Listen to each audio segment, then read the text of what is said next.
سید میر عبد الواحد بن گرامی کے پاس ایک نوجوان آیا تو اس نے آ کر کے عرض کی کہ حضور میں جوان ہوں تو جب سے سنا نا مر جانا ہے، قبر میں جانا ہے، جنازہ دیکھا ہے، قبر میں بندے کو اترتے دے، مجھے موت سے بڑا ڈر لگتا ہے، کوئی وظیفہ بتائیں یا مجھے کوئی نصیحت کریں۔ تو میر عبد الواحد بن گرامی رحمت اللہ علیہ فرمانے لگے بیٹے تیری جیب کس طرح کی ہے، پیسے کس طرح کے؟ کہنے لگا حضور بڑا کرم ہے اللہ کا، مالدار ہوں، خوشحال ہوں۔ آپ نے فرمایا ایک پروگرام، یہ نہیں اس کو نفسیاتی طور پہ مطمئن نہیں کیا، نہ آپ نے اسے کوئی وظیفہ بتایا، نہ ذہنی طور پر اسے کوئی لیکچر دیا، کہ فرمایا تیری مالی پوزیشن کس طرح کی ہے؟ کہنے لگا حضور میں الحمدللہ مالدار ہوں، اللہ نے مجھے نوازا ہوا ہے۔ آپ فرمانے لگے اس طرح کر، روزانہ کی بنیاد پہ صدقہ دینا شروع کر، اور فرض نماز کے ساتھ ساتھ روزانہ کی بنیاد پر چند نفل پڑھنے شروع کر، صدقہ روز دے، 10 روپے دے لیکن دینے روزانہ ہے، 15 روپے دے لیکن دینے روزانہ، روزانہ کی بنیاد پر صدقہ کر۔ بچہ کہتا ہے میں بھی حیران تھا کہ حضرت میں تو وظیفہ پوچھنے آیا تھا کہ موت سے ڈر لگتا ہے، انہوں نے مجھے صدقے پہ لگا دیا، نفل پہ لگا دیا، وہ تو کام میں کر رہا ہوں۔ خیر بزرگ تھے، وظیفہ پڑھنے لگا، صدقہ دینے لگا، اللہ اللہ کرنے لگا۔ فرماتے ہیں کچھ دن بیت گئے تو میر عبد الواحد بن گرامی رحمت اللہ علیہ 6-7 ماہ کے بعد دوبارہ ملاقات ہوئی تو فرمانے لگے بیٹے اب تیرا کیا حال ہے؟ تو وہ نوجوان کہنے لگا حضور اب مجھے مرنے سے ڈر نہیں لگتا، بلکہ اب تو میرا مرنے کو دل کرتا ہے، تو دل کرتا ہے، ڈر نہیں لگتا، اب دل کرتا ہے۔ اور حضور آپ نے میرے ساتھ کیا کیا ہے کہ میرا تو دل کرنے لگا ہے مرنے کو، خوف نکل گیا ہے، دل کرنے لگا ہے میں جاؤں۔ تو بڑا خوبصورت ارشاد فرمایا، کیا بات ہے، اللہ والوں کی باتیں اللہ کے لشکروں میں سے لشکر ہوتی۔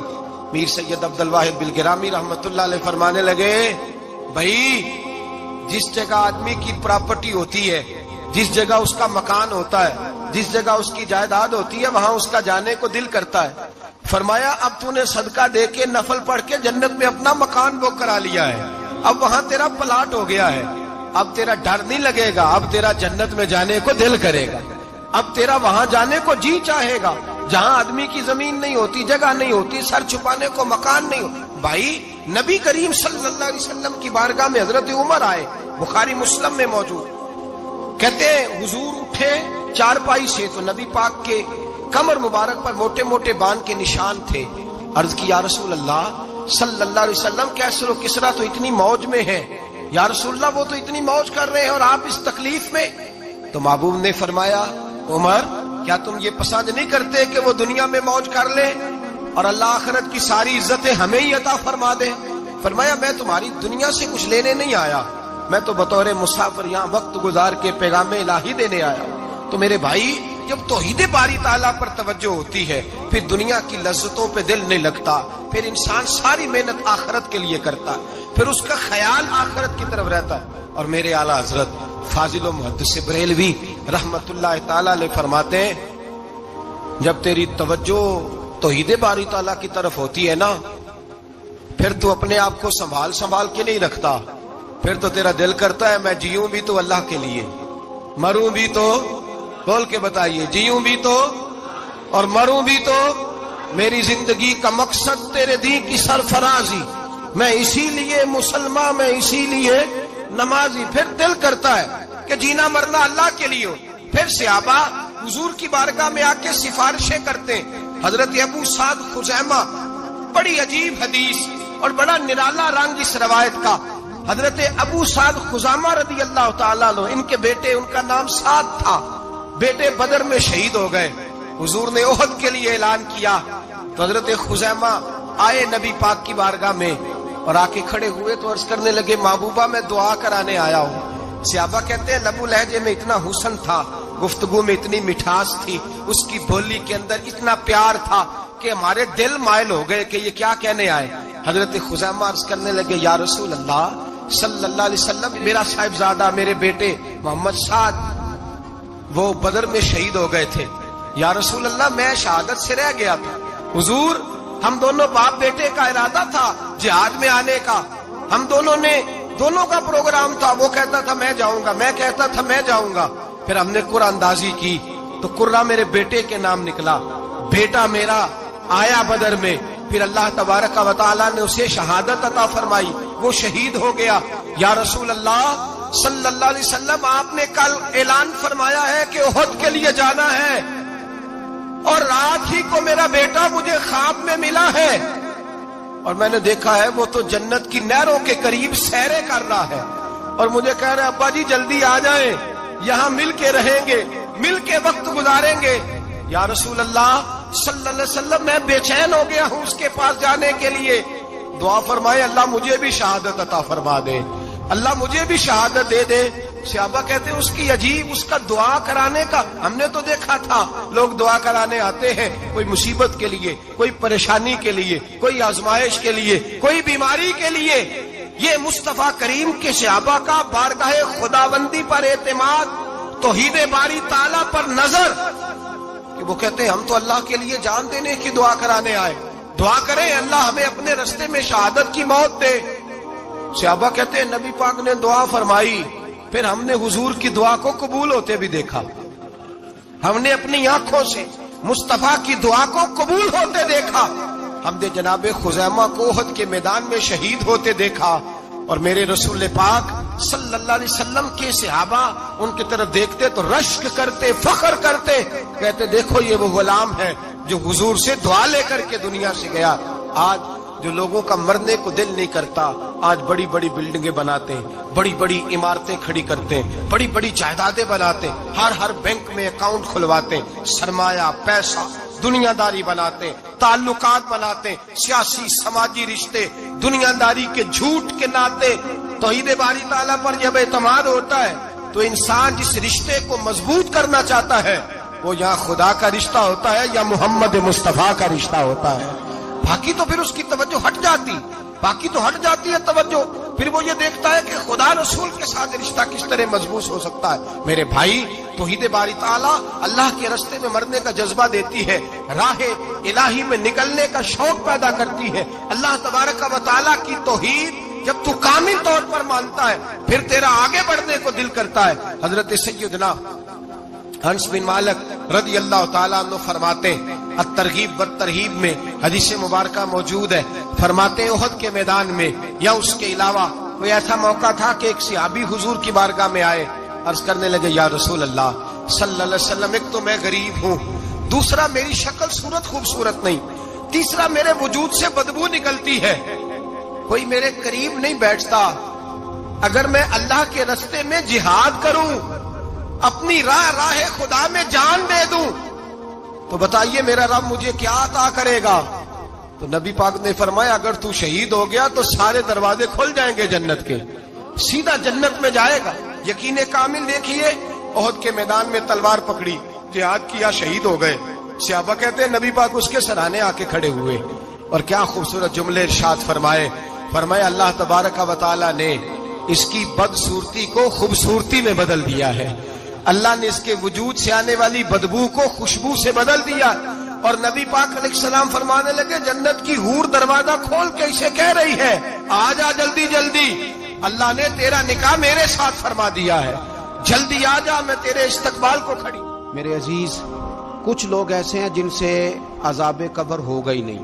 میرے رسول کریم صلی اللہ تعالی علیہ وسلم نے ارشاد فرمایا کہ جو اللہ کے راستے میں شہید ہو گیا، یہ سنن نسائی میں موجود ہے، اسے عذاب قبر نہیں ہوگا، بلکہ ایک حدیث میں تو فرمایا حساب کتاب ہی نہیں ہوگا، اللہ بغیر سوال جواب کے جنت عطا فرما دے۔ کچھ لوگوں کو لوگوں کی بخشش پہ بھی مسئلہ ہی بنتا ہے کہ کوئی بخشا نہ جائے۔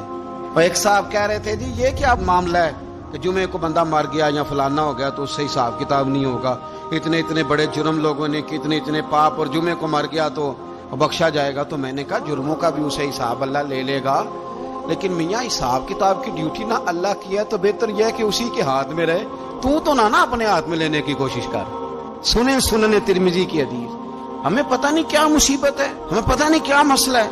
ایک جنازے سے میں نکلا، آپ یقین کریں کبھی کبھی کلیجہ پھٹ جاتا ہے، میں ایک جنازے سے نکلا تو میرے ساتھ ایک بندہ جنازہ پڑھ کے نکلا تو کہنے لگا جی پیر صاحب دیکھیں آج کتنی دنیا آئی ہے، حالانکہ یہ بندہ اس طرح کا تھا، اس طرح کا تھا، اس طرح کا تھا۔ میں نے اسے کہا یار تجھے تو فکر ہی لگ گئی ہے کہیں جنت میں چلا ہی نہ جائے، تو اس طرح کرنا جنت کے دروازے کے سامنے کھڑے ہو جانا ڈنڈا لے کے کہ میں نے نہیں جانے دینا۔ شرم آنی چاہیے ہمیں. اللہ فرماتے ہیں جنت اتنی چوڑی ہے جتنے زمین و آسمان, اس کی چوڑائی زمین اور آسمان کے برابر ہے. تو ہم تو اپنے علاوہ کسی کو جانے نہیں دینا چاہتے جنت میں.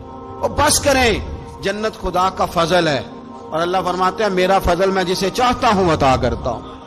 یہ سنن ترمذی کی حدیث, اور اس کے راوی حضرت عبداللہ ابن عمر رضی اللہ تعالیٰ عنہ. نبی پاک علیہ السلام نے فرمایا جو مسلمان جمعے کے دن یا جمعے کی رات کو فوت ہو, اس کو اللہ تعالیٰ قبر کی آزمائش سے محفوظ رکھتا ہے. جو جمعے کی رات فوت ہو جائے, یا جمعے والے یعنی جمعے رات اور جمعے کی درمیانی رات چلا جائے, یا جمعے والے, تو اللہ اسے عذاب قبر سے. تو میرے عزیز, جو بندہ شہید ہو اس سے عذاب قبر نہیں ہوتا. جو آدمی جمعے کے دن یا جمعے کی رات چلا جائے اسے بھی عذاب قبر نہیں ہوتا. اور میرے رسول کریم صلی اللہ تعالی علیہ وسلم نے فرمایا جو بندہ ایک دن اور ایک رات, یہ حدیث صحیح مسلم میں, سنن ترمذی میں, مصنف عبد الرزاق میں موجود ہے, ایک دن اور ایک رات اللہ کی رضا کے لیے اسلامی سرحد پہ پہرا دے. میں اور آپ سوئے ہوئے ہیں, لیکن وہ لوگ جو فوجی بارڈروں پہ کھڑے ہیں, دیکھو مدینے والے محبوب کس کس پہ کرم فرماتے ہیں. ساری عمر نہیں, 24-25 سال کی سروس نہیں, فرمایا ایک دن اور ایک رات اللہ کی رضا کے لیے جو اسلامی سرحد پر پہرا دے, مسلمانوں کو کافروں سے بچائے, رب اسے عذاب قبر نہیں دے گا, اسے اللہ تعالیٰ اپنے فضل سے معاف فرما دے گا. ایک رات اور ایک. آپ کیا سمجھتے ہیں کہ ان فوجیوں کی کوئی چھوٹی شان ہے, ان کا کوئی چھوٹا مرتبہ ہے؟ ایک دن اور ایک رات اگر یہ پہرا دیں تو اللہ انہیں اتنا انعام عطا کرتا ہے. اسی طرح سن لو, یہ ذرا غور سے سننا, ابن ماجہ کی حدیث, اور اس کے علاوہ مسند ابو یعلا میں موجود حدیث کے راوی حضرت ابو ہریرہ رضی اللہ تعالی عنہ, حضور صلی اللہ تعالی علیہ وسلم نے فرمایا جو شخص بیماری سے فوت ہوا, قربان جاؤں میرے محبوب نے بیماری کا نام ہی نہیں لیا, فرمایا کوئی بھی بیماری ہو, فرمایا جو آدمی بیماری سے فوت ہوا اللہ اسے شہادت کی موت عطا فرمائے گا, اور وہ عذاب قبر سے اور قبر کے امتحان سے بھی محفوظ رہے گا. اور حضور فرماتے ہیں اس کو صبح اور شام جنت کے باغوں میں سے رزق دیا جائے گا. جو کسی بھی بیماری سے مرا, یہ لوگ بیماری سے مر رہے ہیں تو لوگوں نے اچھوت سمجھ رہے ہیں, اچھوت, یہ اچھوت نہیں ہے, اس لیے کہ لوارث نہیں, یہ خدا رسول کے ماننے والے ہیں. تم انہیں اچھوت کہہ رہے ہو, اور مدینے والے رسول انہیں شہید فرما رہے ہیں. حضور نے فرمایا جو بیماری سے مرے شہید ہے, وہ قبر کے عذاب سے محفوظ رہے گا, اور جنت کے باغوں میں سے اللہ رزق دے گا. لوگ کہتے ہیں دیکھو جی بڑا تانگ ہو کے دنیا سے گیا ہے, تو اس بندے کو بھی عذاب قبر نہیں ہوتا. اسی طرح جو بندہ سورہ ملک پڑھتا ہے, سنن ترمذی میں حضرت ابن عباس سے روایت ہے کہ حضور صلی اللہ علیہ وسلم کے ایک صحابی نے ایک جگہ خیمہ لگایا تو وہاں سورہ ملک پڑھنے کی آواز آتی تھی, کوئی بندہ پڑھنے والا نظر نہیں آتا تھا. جب حضور کی بارگاہ میں عرض کیا تو فرمایا وہاں قبر تھی, اور قبر کے اندر بیٹھ کے میرا صحابی سورہ ملک کی تلاوت کر رہا تھا. اگر ہمیں خسرہ نمبر یاد ہو جاتا ہے نا اپنی جگہ کا, اور ہمیں پتہ ہوتا ہے کہ میرے والا حصہ کتنے کروڑ کا ہے, اگر ساری کہانیاں ہمیں یاد ہوتی ہیں تو سورہ ملک بھی ہمیں یاد ہو سکتی ہے. موبائل پہ اس کو ریکارڈ کر لیں, پھر اس کو سنیں کبھی بھی سورہ ملک میں. اور ہمارے سلسلہ عالیہ میں تو سورہ ملک وظیفہ ہے. ہمارے الوظیفۃ الکریمہ میں اعلیٰ حضرت نے لکھا ہے کہ رات کو سورہ ملک اور سورہ یاسین کے بغیر سونا نہیں. سورہ ملک اتنی شاندار سورت ہے کہ نبی پاک صلی اللہ علیہ وسلم نے فرمایا یہ قیامت کے دن اللہ کی بارگاہ میں ناز سے جھگڑا کرے گی اور کہے گی اے اللہ یہاں تو میرے پڑھنے والے کو جنت عطا فرما, یا مجھے قرآن پاک سے علیحدہ کر دے. تو رب کریم پھر اپنے فضل سے پڑھنے والے کو جنت عطا کرے گی. میری اپیل ہے ہر اس شخص سے جو کسی بھی مشکل کا شکار ہے, کسی بھی آزمائش کا شکار ہے, کسی بھی ذہنی پریشانی کا شکار ہے, وہ کسی بھی قسم کے دباؤ کا شکار ہے, کسی الجھن کا شکار ہے, کسی تکلیف میں ہے, کسی درد میں ہے, فقر میں ہے, آزمائش میں ہے, قرض میں ہے, بیماری میں ہے, پریشانی میں ہے, وہ اپنے رب کی بارگاہ میں استغفار پڑھے. استغفر اللہ ربی من کل ذنب واتوب الیہ کثرت کرے, نہیں تو استغفر اللہ استغفر اللہ استغفر اللہ کثرت سے پڑھے. کسی بھی صورت میں اپنے مالک کے حضور استغفار کرتا رہے, کرم ہوتا رہے گا, رحمت ہوتی رہے گی, بخشش ملتی رہے گی, اللہ درگزر فرمائیں گے. حضرت امام حسن سے آ کے وظیفہ پوچھا, اس شخص نے کہا حضور اولاد کوئی نہیں تو وظیفہ بتائے, تو آپ نے فرمایا استغفار پڑھا کر. کیا کر؟ اس نے کہا ٹھیک ہے. تو حضور پھر میں دوبارہ کب آؤں؟ تو امام حسن کہنے لگے بے اولاد ہے نا تو، استغفار کا وظیفہ بتایا نا؟ کہا ہاں. فرمانے لگے اب اس وقت آنا جب اللہ تجھے 10 بیٹے عطا کرے گا. کتنے؟ 2 4 نہیں، 10 ہی کہہ دیے. تو حضرت امیر معاویہ رضی اللہ تعالیٰ دیکھا، کہنے لگے حسن اتنا بڑا دعویٰ؟ آپ فرمانے لگے میں نے کہہ دیا نا تو اللہ فضل کرے گا. ہاں ہاں اللہ خیر کرے گا، خیر ہو جائے گی. وہ شخص کئی سالوں کے بعد آیا، کئی سالوں کے بعد. تو حضرت امیر معاویہ کو بھی ساتھ لایا، کہنے لگا حضور اللہ کے فضل سے اللہ نے 10 بیٹے عطا فرمائے، پورے 10 ہی اللہ نے دیے. تو حضرت امیر معاویہ کہنے لگے جناب بات تو آپ کی سچی ہو گئی، پر مجھے بھی بتائیے وظیفہ کہاں سے لیا؟ فرمانے لگے قرآن پاک سے. سورہ نوح کی 10 11 12 آیت پڑھو. اللہ فرماتے ہیں تم استغفار پڑھو، میں تمہاری بیٹوں سے بھی مدد کروں گا، مالوں سے بھی مدد کروں گا. تو میں نے استغفار بتائی تھی اور قرآن میرے اللہ کا ہے، رب کا وعدہ جھوٹا ہو سکتا؟ فرمایا 10 بیٹے ملنے تھے، میں نے کہہ جو دیا تھا. وہ میرے بھائیوں یاد رکھیں، استغفار اللہ کی رحمت نازل کرتا ہے. ایک ہوتا ہے خوف، ایک ہوتی ہے خشیت. خوف والے لوگ توبہ کرتے ہیں، خشیت والے استغفار کرتے ہیں. ایک ہوتا ہے خوف، ایک ہوتی ہے خشیت والے استغفار کرتے ہیں. نبی کریم علیہ السلام نے فرمایا میں دن میں 100 مرتبہ استغفار کرتا ہوں. دن میں توبہ والا کہتا ہے کہ میں بھول گیا تھا، مجھے معافی مل جائے، اور خشیت والا کہتا ہے میرا یار ناراض نہ ہو جائے، وہ استغفار ہی کرتا رہتا ہے، وہ معافی. حضرت رومی نے مثال دی ہے، فرماتے ایک عورت تھی تو بھیک مانگا کرتی تھی. ایک دن بادشاہ کے دروازے پہ بھیک مانگنے گئی تو بادشاہ کو پسند آ گئی، اس نے نکاح کر لیا. 20 کنیزائیں اس بی بی کے پاس تھی خدمت کرنے کے لیے، روٹی دینے کے لیے، کپڑا دینے کے لیے، لیکن وہ ہر وقت روتی رہتی تھی، ہر وقت روتی.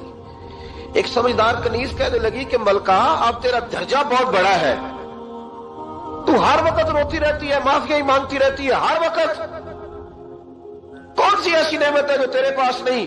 تو وہ کہنے لگی اس لیے تو روتی ہوں.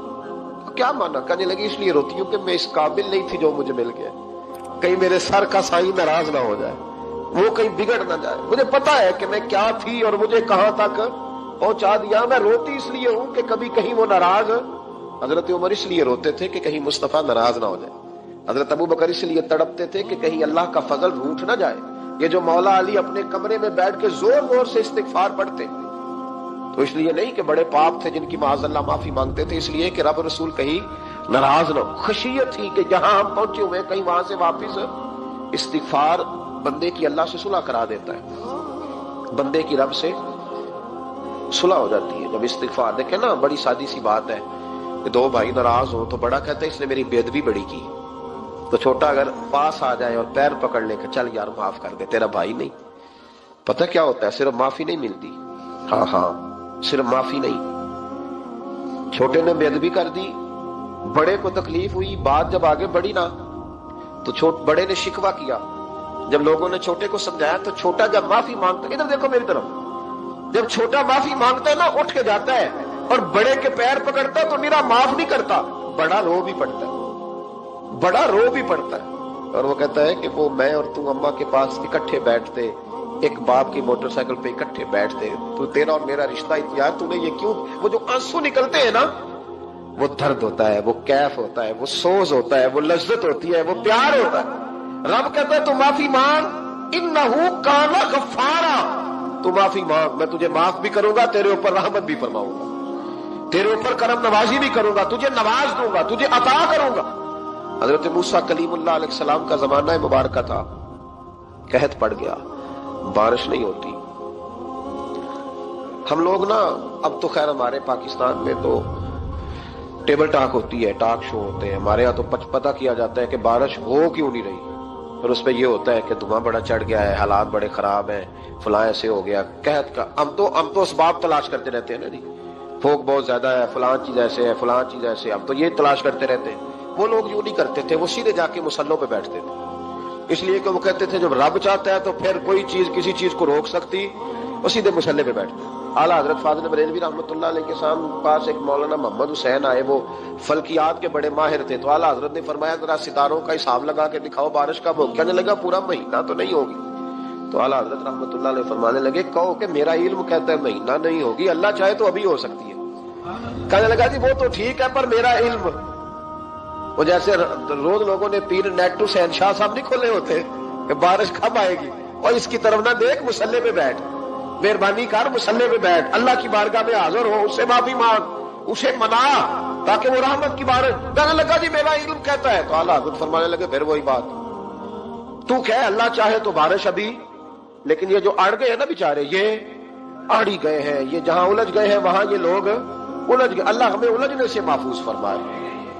تو اعلیٰ حضرت اٹھے تو فرمایا ٹائم کیا ہوا ہے گھڑی پہ؟ کہنے لگا جی 12۔ تو اعلیٰ حضرت نے گھڑی گھمائی، اب کیا بج گیا؟ کہنے لگا 4 بج گئے۔ فرمانے لگے بج گئے نا 4؟ کہنے لگا جی آپ نے گھڑی گھما جو دی ہے۔ فرمانے لگے اللہ بھی جب چاہے تو ستارے گھما دیتا ہے، اللہ بھی ستارے گھما دیتا ہے بارش۔ کہنے لگا جی وہ تو ٹھیک ہے، پر مہینہ نہیں ہو سکتی، اڑا ہوا بندہ اس کا کوئی علاج ہے جو اڑ جو جائے، اس کے لیے قرآن کہتا ہے وَإِذَا خَاطَبَهُمُ الْجَاهِلُونَ قَالُوا سَلَامًا، اسے سلوٹ کرو دور سے، اسے کو تو جان اور تیرا۔ کہنے لگا جی ہو نہیں سکتی پورا مہینہ۔ فرمانے لگے یار تو جا اپنا کام کر۔ وہ شخص کہتا ہے میں نے دروازہ کھولا اعلیٰ حضرت کا، کمرے سے باہر نکلا تو تیز بارش ہو رہی، واپس آیا تو میں نے کہا احمد رضا یہ عقیدہ کہاں سے لیا ہے؟ فرمایا دروازہ مصطفیٰ سے لیا ہے صلی اللہ علیہ وسلم۔ تو یاد رکھیں کہ اللہ کو منانا چاہیے، استغفار کرنا چاہیے۔ پھر غور کر لیں اس بات پر کہ وہ کتنا عظمت اور رفت والا شخص ہے جس کی اللہ کی نظر میں عزت ہے، جو اللہ کے ہاں قابل اکرام ہے، مالک کے عزت، تعظیم اور توقیر، یہ مسلمان کا خوبصورت عمل ہے، ان سے ایک اچھا اور خوبصورت معاشرہ جنم لیتا ہے۔ لیکن اگر بڑوں کو تکلیف دی جائے، بزرگوں کی بے ادبی کی جائے، معاشرے میں بگاڑ بھی پیدا ہوتا ہے اور بدصورتی بھی پیدا ہوتی ہے، بدصورتی پیدا ہوتی ہے، بدبو پھیلتی ہے، اس سے معاشرے کا حسن مان پڑتا ہے۔ بڑوں کو تکلیف نہ دے، آزمائش میں مبتلا نہ کرے۔ جس کو اللہ تبارک و تعالی نے ہم سے بڑا کیا ہے، علم میں کیا ہو، عمل میں کیا ہو، تقوی میں کیا ہو، یا ویسے ہی دین کے اندر اس کی داڑھی سفید ہو گئی، اس شخص کا اکرام کرے، اس کو عزت دے، اس کے ساتھ ادب والا معاملہ کرے۔ یہ چیز سنوارتی ہے مسلمانوں کو۔ آج کل بے ادبی عام ہو گئی ہے، معاشرے میں زیادہ پاورفل وہ لوگ ہیں جن کی زبانیں زیادہ لمبی ہیں، جو عزتیں زیادہ اتارتے ہیں، لوگ ان سے زیادہ ڈرتے ہیں، اپنے آپ کو ان لوگوں نے بڑا پاورفل سمجھنا شروع کر لیا۔ بلکہ بدتمیزوں کی ایک اچھی ٹیم تیار کر لی جائے تو انسان بہت بڑا اونچا عہدہ بھی حاصل کر سکتا ہے، معاذ اللہ تعالی۔ یہ رواج اچھا نہیں، یہ انداز درست نہیں ہے، یہ طریقہ کار، یہ خوبصورت لوگوں کا طریقہ نہیں، یہ حسین معاشروں کا یہ انداز نہیں ہے۔ یعنی قومی سطح کے لوگ جو دنیا کے اندر کسی ملک کی نمائندگی کریں، وہی اگر ایک پریس کانفرنس اور گھنٹے کے بعد دوسری پریس کانفرنس، فلانے نے کیا وار تو دوسرے نے دیا جواب، تو یہ انداز مہذب قوموں کا نہیں ہوتا، اس سے امیج خراب ہوتا ہے۔ یہی انداز اب ہمارے گھروں میں چلتا ہے، کسی کی ایک بات پر جب تک سامنے والا 11 باتیں نہیں کرتا اتنی دیر تک اس کی روح کو، اس کے دل کو تسلی نہیں ہوتی۔ یہ چیزیں عروج پکڑتی جا رہی ہیں، بزرگ تکلیف میں ہیں، بڑے درد میں ہیں۔ میں نے پہلے بھی ایک دفعہ عرض کیا تھا، ایک بزرگ مجھ سے کہنے لگے کہ آپ دعا کریں میرے بیٹوں کو اللہ نرمی عطا کر دے، وہ بولتے نہیں ٹھیک، ان کا لب و لہجہ صحیح نہیں ہے۔ تو میں نے ان سے کہا کہ بزرگوں جہاں تک میں جانتا ہوں کوئی ایسی بات ہے تو نہیں۔ تو وہ کہنے لگے کہ جس طرح آپ سمجھتے ہیں نا، ہمارے رشتہ دار بھی اور اہل علاقہ سارے یہی سمجھتے ہیں، پر میں تکلیف میں ہوں، میری بیوی تکلیف میں۔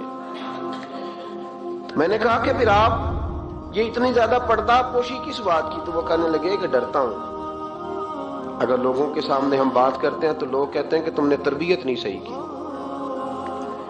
اگر میں بات کرتا ہوں تو لوگ مجھ پہ شک کرتے ہیں، کہتے ہیں تو نے رزق نہیں صحیح کھلایا، تو میں درد میں رہتا ہوں، کپڑا اٹھاؤں گا تو میرا اپنا بدن برہنہ ہو جائے گا۔ یار وہ کتنی تکلیف میں ہے باپ جو اپنے سگے بیٹے سے بات نہیں کرتا کہ پتہ نہیں کہاں سے بولے گا، کیا جواب دے گا میری بات کا۔ یعنی ڈرتا ہے، سہما ہوا رہتا ہے۔ ادھر دیکھیں میری طرف کیا کہہ رہا ہوں، یہ نوجوان ذرا غور کریں، ان لفظوں کی تکلیف محسوس کریں کہ اماں کہتی ہے کہ بھئی میں نہیں اس سے بات کرتی، اس لیے کہ وہ بڑے سخت جملے کہتا ہے، مجھ سے نہیں سہے جاتے، کوئی اور بات کرے۔ یعنی جس کی ماں بھی اس سے بات کرتے ہوئے ڈرے، کو نہیں سمجھ آئی آپ کو میری بات کی، جس کا والد بھی اس سے بات کرتے ہوئے سہم جائے، اور وہ بندہ کہے کہ میں نے تو MBA کیا ہوا ہے، میں تو معاشرے میں جانا پہچانا جاتا ہوں، اللہ کا شکر ہے جی اللہ نے بڑی عزت دی ہوئی ہے، وہ یہ لفظ کہے تو اسے شرم آنی چاہیے۔ جس کے استاد بھی اسے کام بتاتے ہوئے ڈرے کہ بدتمیز ہے، نہیں کرے گا کہ نہیں۔ اگلے لفظ اس سے بھی خطرناک ہیں، جس کا مرشد بے جھجک جسے کام ہی نہ بتا سکے، اور جس کو کام کہنا ہی چھوڑ دے، جس کے حوالے سے لوگ خاموش ہو جائیں کہ بس مطلب کیا ضرورت ہے، جب اس پہ بات بوجھ بنے گی تو اس شخص کو پھر سوچنا چاہیے نا کہ وہ زندگی کس لیے گزار رہا، اس کا پھر انداز کیا ہے۔ بزرگ جن کی وجہ سے تکلیف میں ہو، آزمائش میں ہو، درد میں ہو، اور یار جو آدمی نیک ہو رب فرماتا ہے اس کا تو میں حیا کرتا ہوں، اللہ کہتا ہے اس کی تو میں قدر کرتا ہوں، میں اس کی۔ دیکھیں نا میرے نبی کریم صلی اللہ علیہ وسلم نے فرمایا جب سفید داڑھی والا شخص قبر میں جاتا ہے، یہ ترمذی کی حدیث ہے، تو رب کریم فرماتا ہے فرشتوں اسے عذاب نہ دینا، مجھے حیات دی، یہ سفید بال لے کے آ گیا۔ تو جس کی اللہ حیا کرے اس کی میں نہ کروں، اس کی نوجوان نہ کرے، اس کا سیاح، جس کی اللہ حیا کرے اس کی ہم حیا ہی نہ کریں، ہمارا لب و لہجہ خطرناک اور خوفناک حد تک چلا جائے، ہمیں ڈھب اور سلیقہ ہی نہ ہو، ہم کہیں او گرم خون ہے جی ذرا احتیاط سے بات کرنا، کیا مانا ہوا اس بات کا؟ گرم خون اور ہوتا ہے اور بے ادبی والا خون اور ہوتا ہے، ان دونوں میں فرق ہوتا ہے، اس کو سمجھنا چاہیے۔ باپ کے سامنے بھی اب یہ اس کا ابا بھی سوچ کے بات کرے، اس کے ساتھ اماں بھی سوچ کے بات کرے، اس کا استاد بھی سوچ کے بات کرے گا۔ اسلام ادب والا دین ہے، احترام والا دین ہے، یہ آداب سکھاتا ہے، یہ